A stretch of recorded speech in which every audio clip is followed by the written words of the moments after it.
sahabat muslim, ini dia jawaban trivia quiz seputar Islam. Lembaga pendidikan pertama yang didirikan oleh Rasulullah ialah Darul Arqam, dengan jumlah murid sebanyak 38 orang. Sahabat muslim, permainan capit hadiah ini sekilas memang terlihat mengasihkan, bukan? Pemain akan ditantang keakuratannya membidik hadiah yang diinginkan. Tak jarang, meski sudah terbidik dan tercapit, boneka yang dimaksudkan malah terlepas kembali. Bismillahirrahmanirrahim.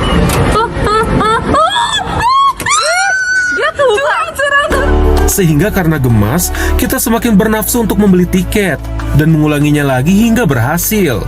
Namun tahukah Anda, ternyata permainan capit hadiah dilarang di dalam agama Islam, baik yang menggunakan uang maupun yang tidak menggunakan uang.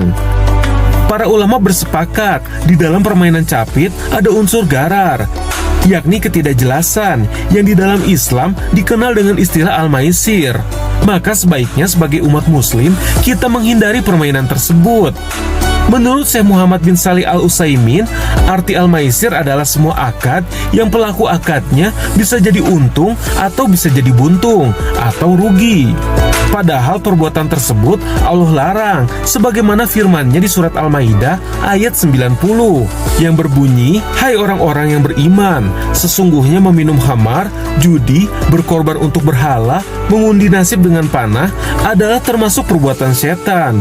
Maka jauhilah perbuatan-perbuatan itu agar kamu mendapatkan keberuntungan."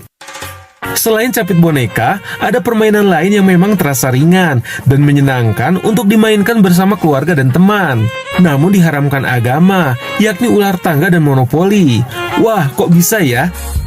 Ternyata yang diharamkan dari permainan tersebut dikarenakan adanya dadu pada permainan tersebut.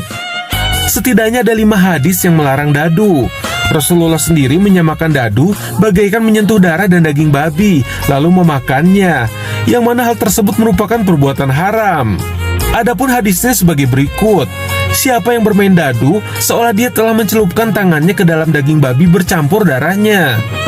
Bahkan dikisahkan hadis riwayat Malik, Ummu Aisyah memiliki rumah yang beliau sewakan. Namun ternyata sang penyewa rumah memiliki dadu dan melakukan permainan dengan dadu-dadu tersebut. Lalu hal tersebut dilaporkan seseorang kepada Ummu Aisyah. Ummu Aisyah pun langsung mengirimkan surat kepada penghuni rumah sewa miliknya tersebut. Adapun isi suratnya sebagai berikut. "Jika kalian tidak membuang dadu itu, aku akan keluarkan kalian dari rumahku." Bahkan hanya sekedar menyimpannya saja, Ummu Aisyah tak rela, apalagi rumahnya dijadikan tempat bermain dadu. Nah, sahabat muslim, ada baiknya bagi Anda yang memiliki permainan dadu, segeralah singkirkan, karena Rasulullah terang-terangan melarang hal tersebut. Sebagai gantinya, Anda bisa memilih kegiatan bermanfaat lainnya bersama keluarga, seperti menyusun Lego bersama, membuat kerajinan dari tanah liat, dan juga sebagainya. Lalu bagaimana hukumnya undian berhadiah yang diselenggarakan supermarket? Apakah hal tersebut tergolong judi, layaknya permainan dadu yang mengundi pemenang? Mengingat kupon yang didapatkan adalah pemberian dari perusahaan atau pemilik toko. Berikut penjelasannya. Bismillahirrahmanirrahim. Assalamualaikum warahmatullahi wabarakatuh. Alhamdulillah, assalatu wassalamu ala rasulillah wa ala alihi wa sahbihi mawalah, amma ba'd. Bagaimana ketentuan hukum dalam Islam berkaitan dengan undian dan tukar poin dalam transaksi tertentu? Nah, kita merujuk kepada pesan Allah di dalam Al-Quran. Kalau kedua hal tersebut, yaitu undian dan tukar poin, mengandung unsur maisir atau judi, gambling yang bisa merugikan salah satu pihak, maka sepakat ulama keharamannya, seperti yang diisyaratkan di surah Al-Maidah pada ayat yang ke-90. A'udzubillahi minasyaitonirrajim. Ya ayyuhalladzina amanu innamal khamru wal maisiru wal ansabu wal azlamu rijsun min amali syaitan fajtanibuhu la'allakum tuflihun. Wahai orang-orang yang beriman, sesungguhnya khamr, berjudi, mengundi nasib dan seterusnya adalah perbuatan syaitan, perbuatan buruk, maka jauhilah. Hal inilah yang menjadi dasar kenapa kemudian terutama maisir atau perjudian diharamkan dalam agama kita. Nah, kemudian apakah dalam setiap tukar poin ataupun undian itu mengandung judi, mengandung unsur maisir? Ini yang kemudian harus ditegaskan. Kalau kemudian ternyata iya, yang buktinya ada yang dirugikan dengan melakukan itu, maka jelas keharamannya. Namun kalau kemudian dengan undian itu tidak ada yang dirugikan, yang bersangkutan misalnya sudah memahami itu hanyalah sebagai sebuah cara untuk kemudian semacam gimmick ya, untuk menarik katakanlah pelanggan agar lebih baik, maka kemudian di sini ulama berbeda pendapat. Ada yang kemudian mengatakan itu makruh, atau paling tidak itu sesuatu yang mubah saja.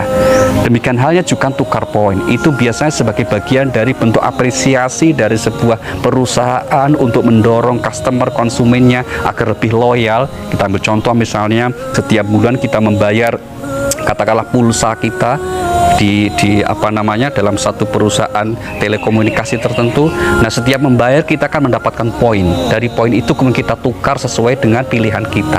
Maka yang seperti ini sebuah transaksi yang sebetulnya saling ridho, tidak ada yang dirugikan, tidak ada yang dizolimi, maka tidak sewajarnya kalau kemudian itu disahkan sebagai sebuah keharaman. Namun sekali lagi, kalau kita berjumpa dengan pendapat yang berbeda, itulah salah satu watak dalam fikih kita, memang ada perbedaan pendapat. Sikap bijaksana adalah cara terbaik menghadapi perbedaan pendapat. Wassalamualaikum warahmatullahi